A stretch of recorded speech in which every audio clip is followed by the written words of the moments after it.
two college games that, I think that Niners Cowboy game is kind of collegiate, where it's like, this is going to be a big time game. Then all of a sudden you're sitting on the couch and you're like, this is not a close game.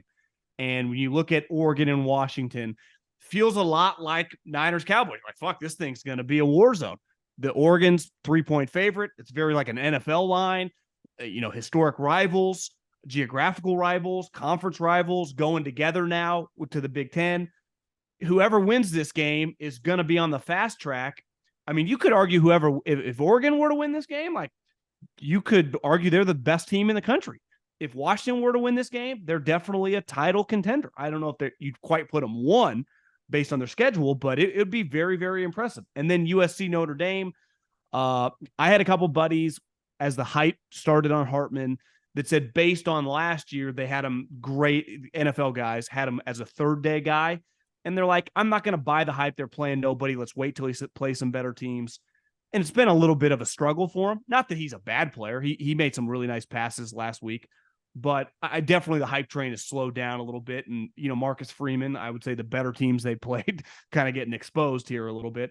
But that line's a little weird to me. And I know USC's defense is off, but USC's an underdog. Now, part of it may just be the defense. Either one of these games stand out to you as something that's off with the line, or a team you like of these 4 teams? Now, Notre Dame's out of it now, right? They're not a playoff team, but these other 3 teams obviously don't just have playoff hopes. I mean, it's weird calling USC a national title contender, but if you ask Lincoln Riley, he probably thinks they are.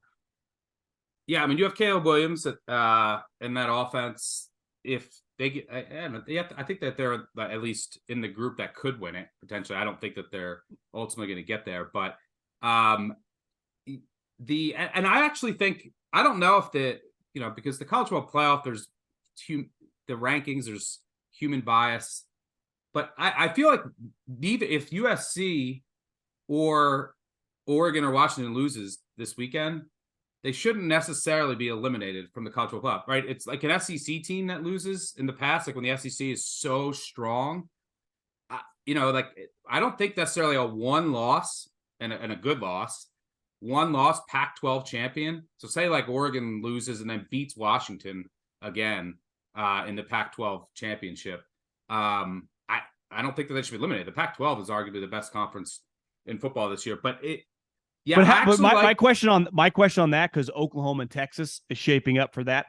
What game do you put more value on? Are they both independently the same, or does the second game ultimately get more value? Right?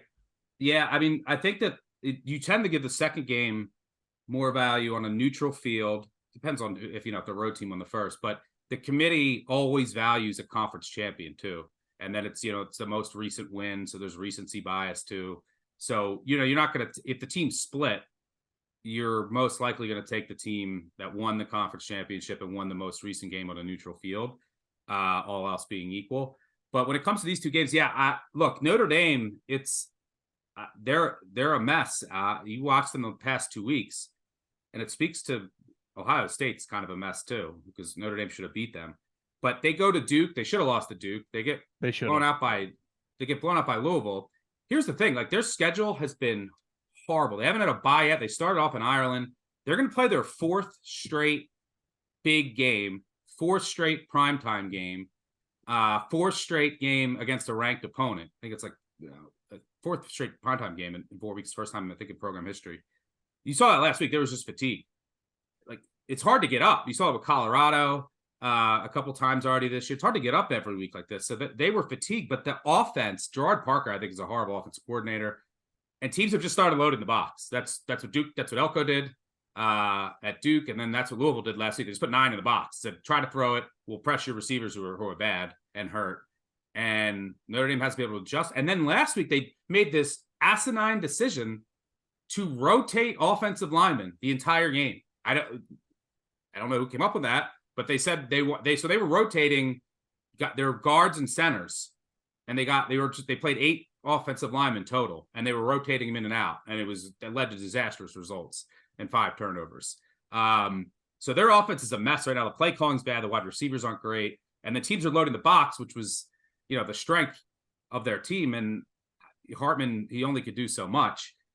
So the question is though, number one, can Notre Dame get up again this week? Like It is at home. Exhausting The stretch. place going to be it is at rocking. home.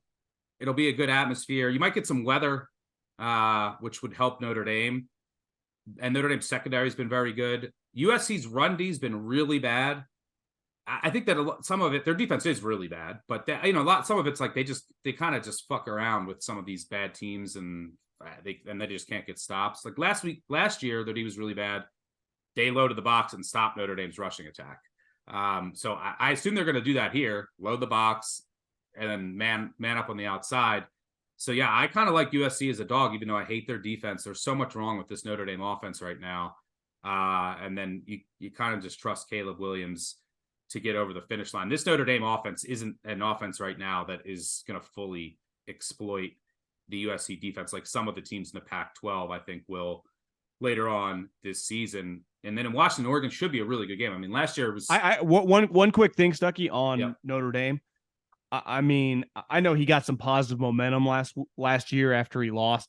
I mean, he could have easily lost to Cal. He lost to Marshall. And he lost one other awful game. I forget off the top of my head, but he was, and he kind of got the train back on the tracks. You start losing 3-4 games. I mean, I'm not saying he's going to get fired this year, but he would immediately be like, this could be a 3-and-done type deal for Marcus Freeman. Their expectations, it gets a little easier when they go to 12 teams, but you just can't go from Brian Kelly, who was winning 11, 12 games every year, to start winning 8 and 9. Like, that's just not going to be tolerated. It just won't. So he needs a win like this to just kind of fucking settle the seas. Yep, I agree. I mean, like the margins are thin when you're a coach. Like, I mean, but they've not been, the coaching's been bad the past couple of weeks. They've been soft. The offensive coordinator hire I didn't like. The narrative would be different if they beat Ohio State, and they should have. But yeah, you're right. Like, and they still have to go. They go to Clemson. The rest of the schedule is pretty easy after this, except for that at Clemson game.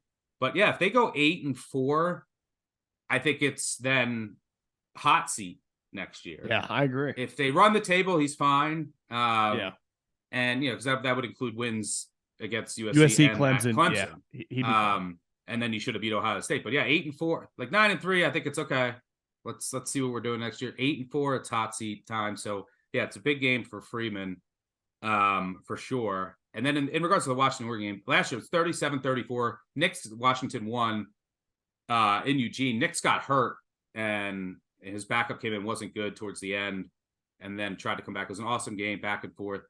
I kind of like the under. It's scary as hell. These are two of the best offenses in college football, but there could be some weather here in Seattle. And Washington doesn't play fast.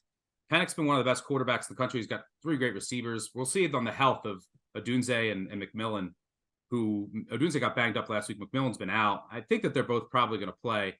But both of these defenses are a lot better than last year. And this is like a really hyped game. I think both teams are going to be, kind of a little bit more conservative early on. The Oregon defense is just much better than it was last year. Dan Lanning finally has some pieces to do what he wants to do, play more multiple. They're actually getting a pass rush this year. So, and then on the other side, I think Oregon can run on Washington. Washington's defense has a couple guys they could be getting back. Tooley, who's really important on the D-line. But I think Oregon can methodically run the ball. And, that's going to churn up clock, especially with the new clock rules. So 68, that's a super high total in a big game. You get over that, you need like everything to go right. I mean, you can't have like, and Washington's offense going up against a really good D, their offense isn't great in the red zone because they can't really run the ball. So a couple field goals here and there, a road Bo Nix, interception in the red zone, you're toast. So kind of like the under there. I think Oregon's going to win. I think the line is probably close to right, but my intuition tells me that Oregon's going to win. I think that their defense, 2 weeks to prepare with Lanning, has, and they have the more overall talented roster, even if Washington has Penix, the Heisman frontrunner, and 3 NFL receivers. Overall roster talent, Oregon has more of it. And I think their defense is better equipped to at least slow down Washington. Like, Washington's going to get its points, but stops in the red zone, throw off the timing of that offense with pressure, press on the outside. Then Washington does, slowing down Oregon's attack. Like, all the short yardage, Oregon's excellent there, and Washington's been really bad. So like all the 3rd and 1, 3rd and 2s, I think Oregon's going to convert, keep their drives going, and Washington's going to struggle in the red zone more, and then on those short yardage situations where I think you'll get maybe a couple incompletions or sacks. So I think it's going to be a really good game. I think Oregon's going to win. I think line's about right. My bet, I'm probably going to bet the under a little bit there. I'm waiting to see if it gets to 68.